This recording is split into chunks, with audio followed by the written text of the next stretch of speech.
하나님께서 우리에게 주신 말씀은 시편 136편 구약성경 902쪽입니다. 시편 136편의 말씀 구약성경 902쪽, 우리 함께 드라마 바이블로 먼저 하나님의 말씀을 읽겠습니다. 제 136편. 여호와께 감사하라. 그는 선하시며 그 인자하심이 영원함이로다. 신들 중에 뛰어난 하나님께 감사하라. 그 인자하심이 영원함이로다. 주들 중에 뛰어난 주께 감사하라. 그 인자하심이 영원함이로다. 홀로 큰 기이한 일들을 행하시는 이에게 감사하라. 그 인자하심이 영원함이로다. 지혜로 하늘을 지으신 이에게 감사하라. 그 인자하심이 영원함이로다. 땅을 물 위에 펴신 이에게 감사하라. 그 인자하심이 영원함이로다. 큰 빛들을 지으신 이에게 감사하라. 그 인자하심이 영원함이로다. 해로 낮을 주관하게 하신 이에게 감사하라. 그 인자하심이 영원함이로다. 달과 별들로 밤을 주관하게 하신 이에게 감사하라. 그 인자하심이 영원함이로다. 애굽의 장자를 치신 이에게 감사하라. 그 인자하심이 영원함이로다. 이스라엘을 그들 중에서 인도하여 내신 이에게 감사하라. 그 인자하심이 영원함이로다. 강한 손과 펴신 팔로 인도하여 내신 이에게 감사하라. 그 인자하심이 영원함이로다. 홍해를 가르신 이에게 감사하라. 그 인자하심이 영원함이로다. 이스라엘을 그 가운데로 통과하게 하신 이에게 감사하라. 그 인자하심이 영원함이로다. 바로와 그의 군대를 홍해에 엎드려 뜨리신 이에게 감사하라. 그 인자하심이 영원함이로다. 그의 백성을 인도하여 광야를 통과하게 하신 이에게 감사하라. 그 인자하심이 영원함이로다. 큰 왕들을 치신 이에게 감사하라. 그 인자하심이 영원함이로다. 유명한 왕들을 죽이신 이에게 감사하라. 그 인자하심이 영원함이로다. 아모리인의 왕 시온을 죽이신 이에게 감사하라. 그 인자하심이 영원함이로다. 바산 왕 옥을 죽이신 이에게 감사하라. 그 인자하심이 영원함이로다. 그들의 땅을 기업으로 주신 이에게 감사하라. 그 인자하심이 영원함이로다. 곧 그 종 이스라엘에게 기업으로 주신 이에게 감사하라. 그 인자하심이 영원함이로다. 우리를 비천한 가운데에서도 기억해 주신 이에게 감사하라. 그 인자하심이 영원함이로다. 우리를 우리의 대적에게서 건지신 이에게 감사하라. 그 인자하심이 영원함이로다. 모든 육체에게 먹을 것을 주신 이에게 감사하라. 그 인자하심이 영원함이로다. 하늘의 하나님께 감사하라. 그 인자하심이 영원함이로다. 아멘. 제가 한번 기도하고 하나님 말씀 나누겠습니다.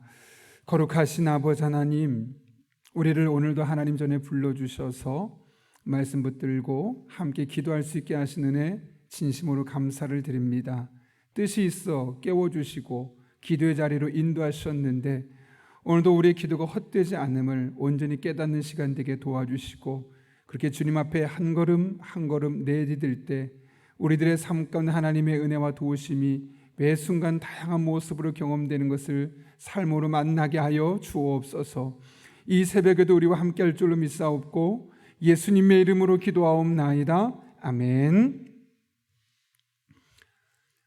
신앙생활을 하다 보면 매우 일반적인 평범한 삶을 사는 사람도 있지만 전혀 그렇지 않은 삶을 사는 분들도 있습니다.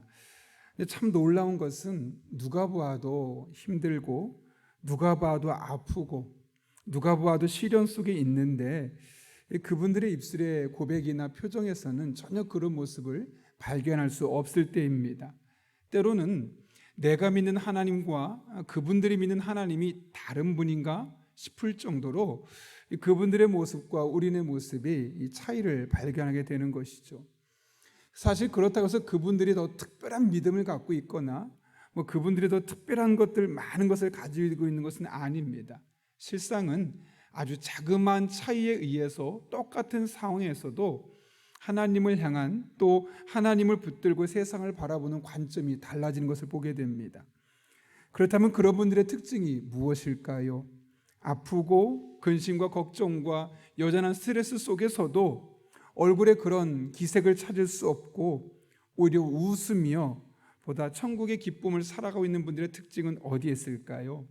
그분들은 하나님을 다른 시각으로 볼 수 있는 눈이 있었기 때문에 그렇습니다. 상황은 여전히 변함이 없고 똑같은데 그 상황 속에서 하나님을 다시 한번 깨닫게 되어지는, 하나님의 은혜를 다룬 시각으로 바라보게 되는 이 영적인 눈이 한번 열려지게 될 때 여전히 상황은 불리한데 하나님을 노래하고 이 그분들의 삶에 은혜가 가득한 다양한 모습을 발견할 수 있게 되는 것이죠. 오늘 본문을 우리에게 주신 목적도 이와 다르지 않습니다. 시편 136편은 크게 말하면 네 부분으로 나뉘어 있고 작게 말하면 두 부분으로 나눌 수 있습니다. 작게 말하면 1절부터 4절까지는 하나님이 얼마나 위대하시고 이 세상에 하나님 같은 분은 없다라는 사실을 말씀하기 위해서 1절부터 4절까지 쓰였고 5절부터 26절까지는 이스라엘 백성들이 창조에서부터 시작해서 광야를 지나 가나안 땅에 들어가는 이 여정 속에 하나님이 그들과 어떻게 함께 하시는지를 아주 상세하게 기록하고 있습니다. 그런데 이 모든 136편의 내용을 자세히 살펴보면 크게는 26절로 되어 있고 이 26절마다 하나님께 감사를 표현하고 있는 것을 보게 되죠. 이 각각의 절의 구조는 동일합니다. 먼저 하나님께서 이스라엘 백성들에게 어떤 일을 하셨는지를 말씀하고 그 하나님께 감사하라 라고 말합니다. 그리고 나서 마지막으로 그 하나님께 감사해야 될 이유는 단순히 그런 일을 하셨기 때문이 아니라 그의 인자하심이 영원하기 때문이다 라고 되어 있습니다. 사실 우리 성경에는 그렇게 나와 있지 않지만 원문을 보게 되면 때문이다, 이 because라는 단어로 해석할 수 있게 되는데 예컨대 1절을 보면 이렇습니다. 여호와께 감사하라, 그는 선하시며 그 인자하심이 영원함이로다. 마치 평서형처럼 그냥 단순히 쓰여 있지만 원문을 보게 되면 이렇게 되어 있습니다. 여호와께 감사하라, 왜냐하면 그분은 선하시며 그 인자하심이 영원하기 때문이다 라고 말하는 겁니다. 2절도 마찬가지입니다. 신들 중에 뛰어난 하나님께 감사하라, 왜냐하면 그 인자하심이 영원하시기 때문이다. 이렇게 무려 26번에 걸쳐서 하나님 앞에 감사할 것을 말씀하고 그 감사의 이유는 하나님께서 각각의 상황 속에서 이스라엘 백성들에게 하셨던 일 때문이라기보다는 그 일을 행하신 여호와 하나님이 인자하심이 영원하기 때문이라고 우리에게 말씀하고 있는 것이죠. 그렇다면 여러분, 여기서 강조되는 것은 무엇일까요? 하나님이 하셨던 이 구체적인 창조부터 가나안 땅에 들어가기까지의 이 구체적인 사건들이라기보다는 그 일을 하시는 하나님이 인자하심이 영원하기 때문이다. 영원하다는 말은 다른 말은 뭘까요? 변하지 않는다는 거죠. 끝까지 지속성을 갖고 하나님이 일하신다는 거죠. 여기서 그래서 강조되고 있는 표현은 사실 그 인자하심이라는 단어입니다. 인자하심은 무슨 단어냐? 우리 많이 들어보셨죠? 히브리어 단어 중에 혹시 헤세드라는 단어 들어보셨습니까? 아마 제가 토요일날 설교할 때도 새벽에 설교할 때도 이 인자하심이라는 단어에 대해서 아주 여러 차례 설명한 것을 기억하실 겁니다. 이 헤세드라는 단어만 정말 잘 우리가 알아도 우리 마음속에 잔잔한 그런 하나님의 은혜를 경험할 수 있는데요, 헤세드라는 단어는 무슨 뜻이냐면 한번 약속하신 그 하나님의 언약, 하나님은 그 약속을 반드시 지키신다. 그래서 하나님의 이 한결같은 사랑을 말씀할 때 헤세드라는 단어를 쓰고 우리 성경에서는 그것을 인자하심이라는 단어로 사용하고 있는 것이죠. 따라서 오늘 시편 저자가 하나님께 감사하라 감사하라 무려 26번에 강조하는 가장 큰 이유 중에 무엇 때문이라고요? 헤세드요, 즉 하나님의 인자하심, 약속한 것을 반드시 지키시는 그 하나님의 변함없는 사랑이 영원하다는 거죠. 변치 않는다는 거죠.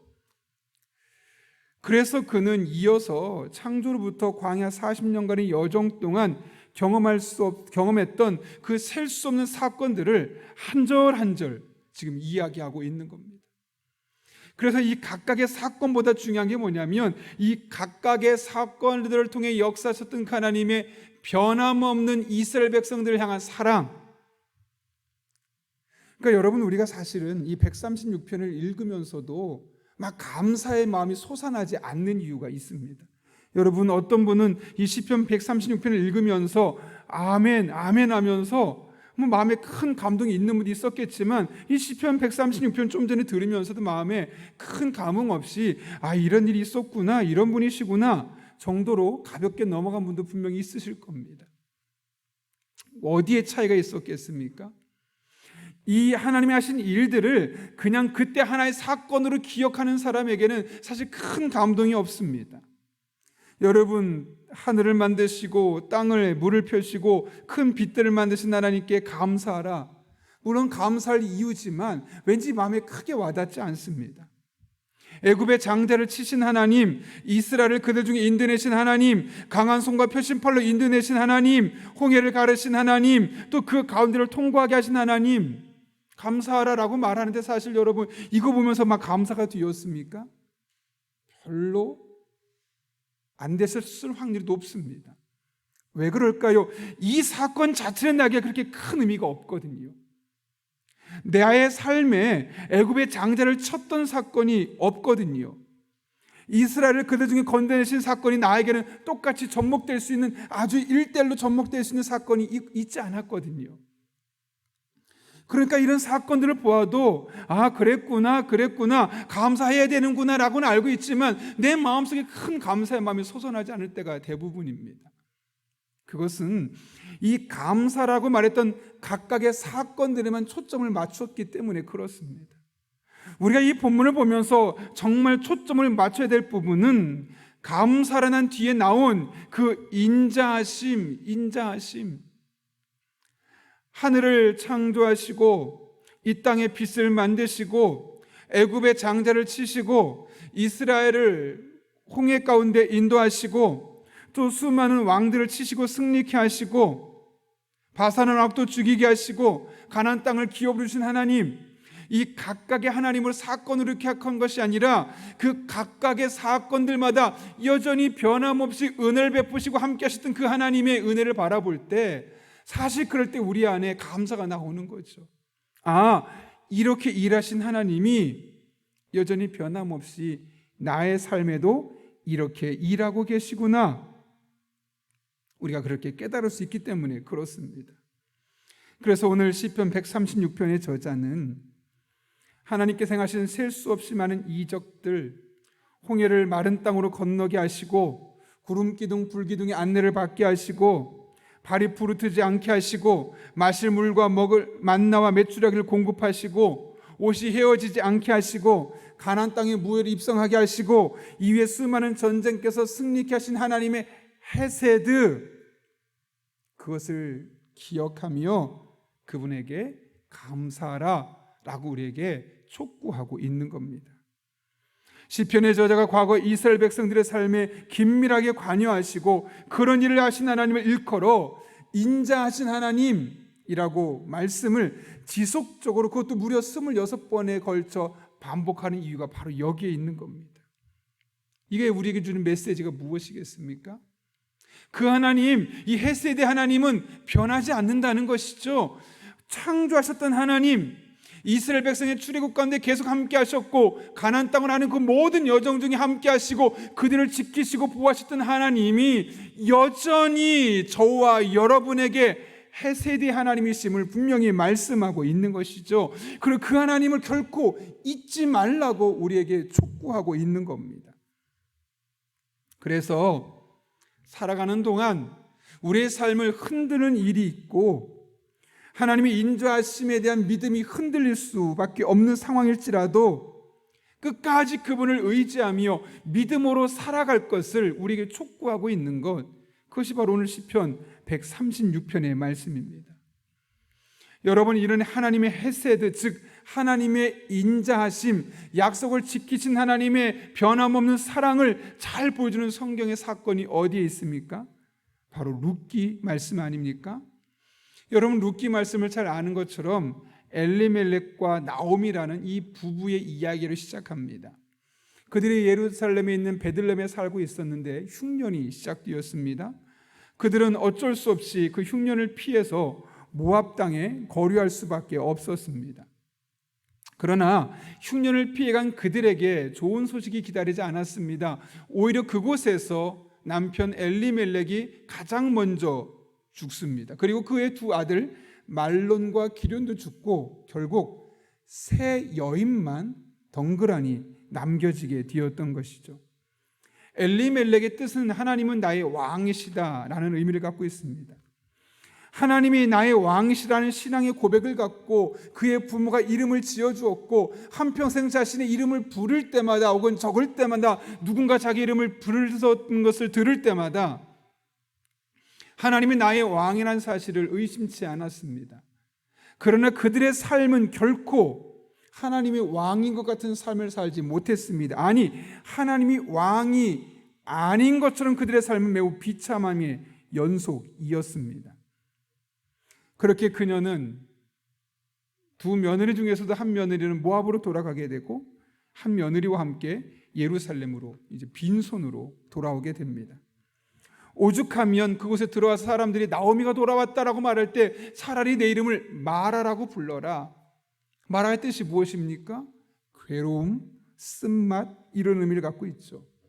내 이름은 괴로움이다. 너희들 내 인생 보지 않았느냐?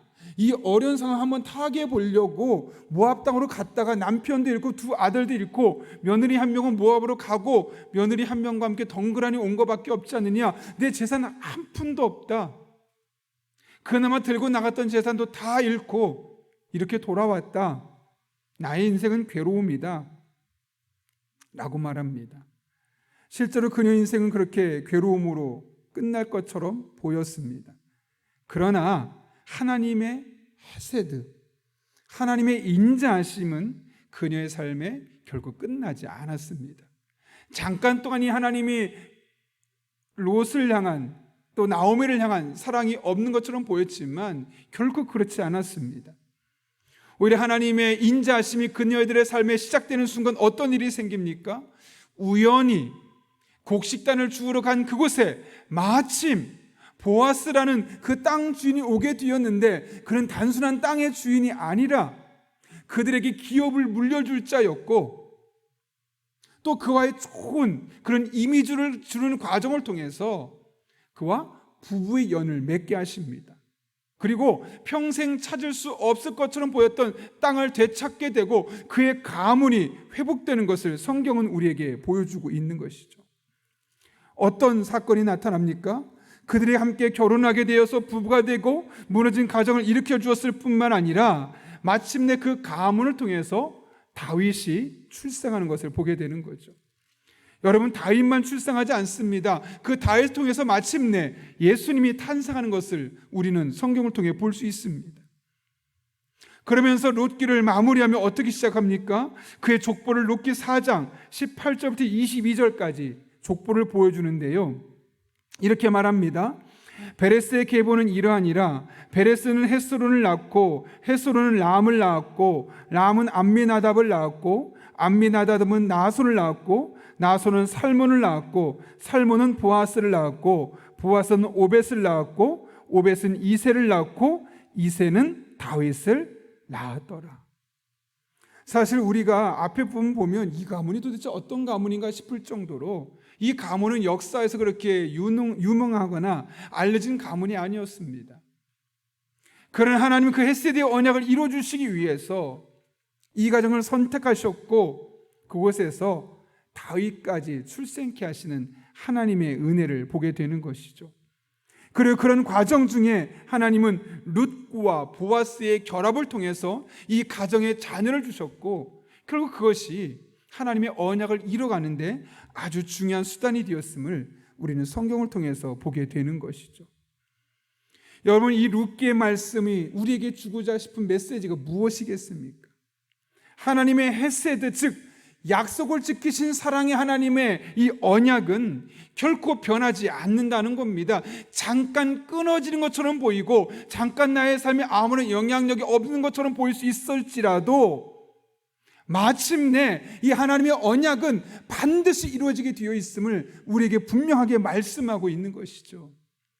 룻기의 말씀이 그렇고 우리가 좀 전에 읽었던 시편 136편의 말씀이 우리에게 그 하나님의 인자하심이 영원하시도다 무려 26번에 걸쳐서 강조하는 것을 통해서 우리에게 말씀하고 있는 것이죠. 여러분, 우리가 이 세상을 살아가면서 흔들리지 않고 붙잡아야 할 신앙이 바로 여기에 있습니다. 하나님이 내 삶에 어떤 일을 하셨어, 이 과거의 추억만을 붙들고 살아가는 것이 아니라 그 하나님이 그날의 한 사건을 끝나는 것이 아니라 여전히 지금도 나의 삶에 함께하고 계시고 여전히 나를 향한 하나님의 사랑은 변하지 않았고 나를 향한 하나님의 언약은 변하지 않았고 그래서 나의 삶에 언제든지 하나님의 은혜가 또 경험될 수 있다는 사실을 우리가 분명히 믿고 그 하나님 붙들고 믿음으로 살아가야 한다는 것이죠.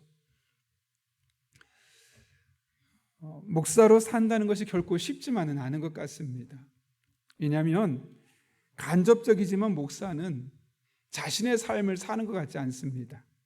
왜냐하면 개개인의 삶이 어렵지 않아도 이 성도님들의 삶이 어려운 일이 자꾸 들리게 되면 참 마음이 힘듭니다. 가장 첫 번째로는 미안한 마음입니다.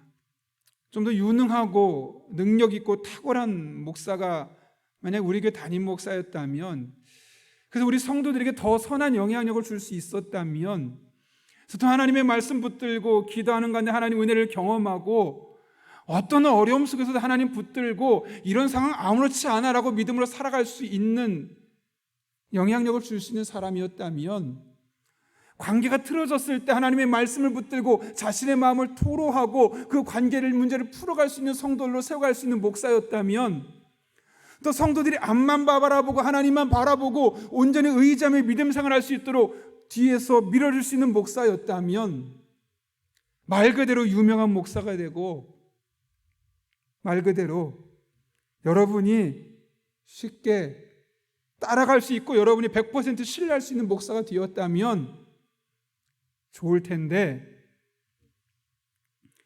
그렇지 못한 목사가 되어서 여러분의 삶에 힘든 일이 있는 걸 볼 때마다 내가 목회를 계속해야 되나, 혹은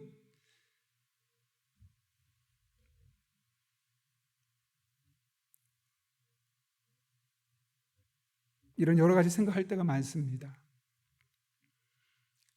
성도들의 아픔이 때로는 그냥 남의 아픔이 아니라 너무너무 힘들게, 또 한 사람의 성도가 아니라 오늘 전화하고 어제 전화하고 계속 전화를 들으면서 여러 가지 말들을 들으면서 좋은 일도 있지만 힘든 이야기, 아픈 이야기, 무엇보다 함께 기도했는데, 그런 기도하면 좋은 일이 일어나야 되는데 성도들의 삶에 좋은 일이 일어난 것이 아니라 마치 내가 기도한 것이 아무런 쓸모가 없는 것처럼 느껴질 때는 정말 마음속에 너무나 큰 부담감과 미안한 마음과 차라리 기도하지 말걸이라는 마음이 생길 정도로 참 힘든 시간들이 있습니다.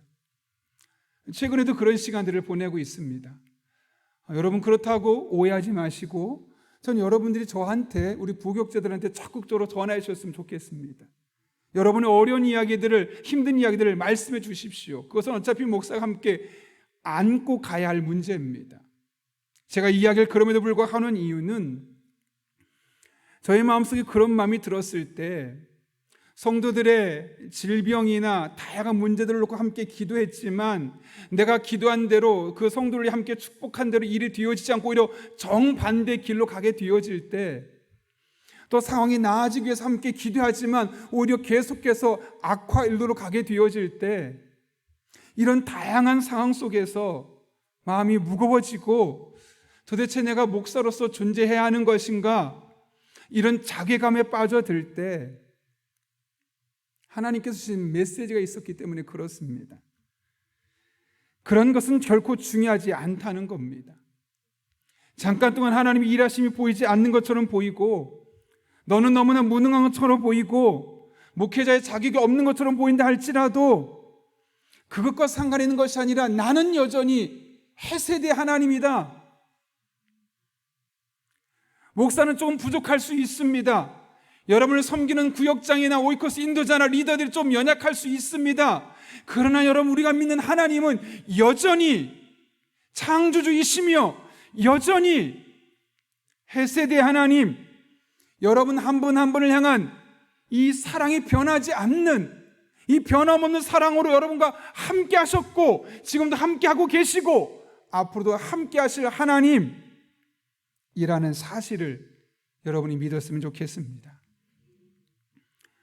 저도 최근에 이런 시간을 보내면서 너무너무 마음이 아프고 죄송하고, 내가 하나님 정말 목회 계속해도 되겠습니까? 정말 저에게 더 이 목회를 잘할 수 있는 능력을 주실 게 아니라면 저 목회 그만둬도 괜찮습니다. 이런 마음을 갖고 하나님께 나아갔을 때 하나님 주셨던 메시지가 이겁니다. 나는 헤세드의 하나님이다.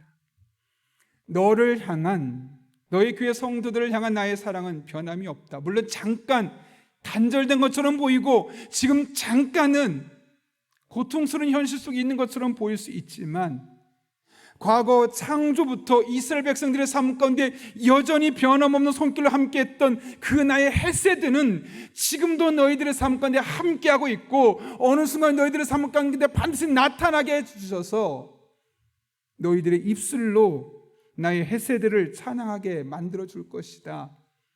그런 마음을 저희 마음속에 주셨습니다. 여러분, 여러분의 삶에도 그런 때가 있지 않습니까? 내가 정말 이렇게 예수 믿는 게 맞나? 굳이 이렇게까지 내가 열심히 기도하고 헌신할 필요가 있나?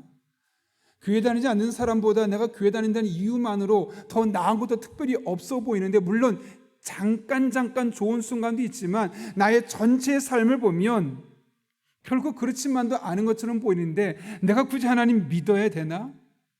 나의 삶에 이런 크고 작은 어려움들이 있을 때 내가 이거 놓고 하나님께 기도했으면 성경 말씀대로 나의 삶에 많은 일들이 나타나야 되는데, 이런 일들이 일어나지 않는 것 보면 하나님은 나한테만 차별하시는 건 아닌가? 이런 다양하고 복잡한 감정들이 우리 마음속을 지배할 때가 있을 겁니다. 그럴 때 한 가지만 기억하시길 바랍니다. 여러분 한 분 한 분을 향한 하나님의 헤세드, 약속하신 것을 반드시 지키시는 하나님의 사랑은 결코 한순간으로 끝나는 것이 아니요 영원하다는 사실. 그래서 어느 순간 여러분의 삶 가운데 날마다 순간마다 경험될 수 있고 지금 당장 끊어질 수 있을지언정 어느 순간이 지나면 또다시 또 하나님의 그 은혜를 경험할 수 있다는 사실을 분명히 붙들고 그 하나님을 의지하며 여러분에게 주어진 삶의 문제들을 믿음의 눈으로 바라볼 수 있는 여러분 한 분 한 분 될 수 있기를 바랍니다. 그럼 지금 당장은 그 하나님의 사랑에서 멀어진 것처럼 보이고, 여러분 한 분을 향한 하나님의 은혜가 끊어진 것처럼 보일 수 있지만, 반드시 하나님의 방법으로 그 하나님의 헤세드를 확인하게 하시는 은혜를 경험하게 될 것입니다. 여러분들에게 그런 은혜가 경험될 수 있기를 예수님의 이름으로 축원합니다. 우리 함께 기도하겠습니다. 거룩하신 아버지 하나님, 우리는 과거에 하나님께서 베푸셨던 한 가지 사건에 머물 때가 너무나 많습니다. 그러나 이 시간 그것보다 더 중요한 것이 하나님의 인자하심이 영원히 변하지 않는다는 사실을 오늘 시편 136편을 통해 깨닫게 하셨습니다. 우리가 흔들릴 때, 나를 향한 하나님의 사랑이 단절된 것처럼 보일 때에라도 끝까지 하나님의 헤세드, 하나님의 변함없는 사랑, 이 영원한 사랑을 붙들고 믿음으로 한 걸음 한 걸음 나아가는 하나님의 사람들 되게 하여 주옵소서.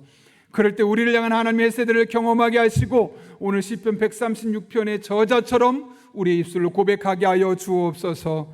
예수님의 이름으로 기도하옵나이다. 아멘.